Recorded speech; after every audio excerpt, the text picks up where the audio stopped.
معلوم یہ ہوتا ہے کہ جو بھی نیکی کا کام ہے، بلائی کا، جو بھی آدمی نیکی کا کام کرتا ہے، بلائی کا کام کرتا ہے، تو اس سے اس کے اوپر صدقے کی طرح اجر دیا جاتا ہے. یعنی جو بھی معروف کا کام کرتا ہے، بلائی کا کام کرتا ہے، اچھائی کا کام کرتا ہے، تو گویا کہ اس کے اوپر صدقہ کرنے کی طرح اس کو اجر دیا جاتا ہے. کیونکہ اللہ کے نبی صلی اللہ علیہ وسلم نے، بخاری کی روایت بھی ہے اور مسلم کی بھی ہے، بخاری کی جو روایت ہے اس میں حضرت جابر جو ہے وہ راوی ہیں، اور جو مسلم کیا اس میں حضرت حذیفہ راوی ہیں.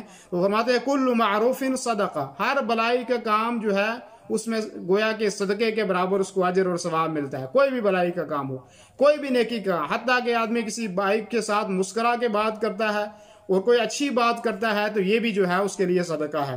اور کوئی اپنے گھر والوں کو کھانا کھلاتا ہے اجر کی نیت سے، یہ بھی اس کے لیے جو ہے وہ صدقہ ہے.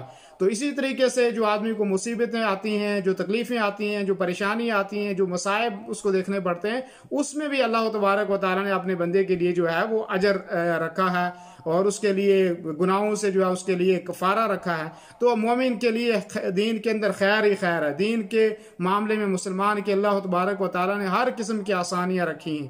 بلائی ہو تو کوئی چھوٹی بلائی کرے گا اس پر بھی اجر ہے، کوئی تکلیف ہوگی تو اس کے اوپر بھی اجر ہے. ہر معاملے میں اللہ تبارک و تعالیٰ مومن کو اجر دیتا ہے اور اس کے لیے اجر ہے.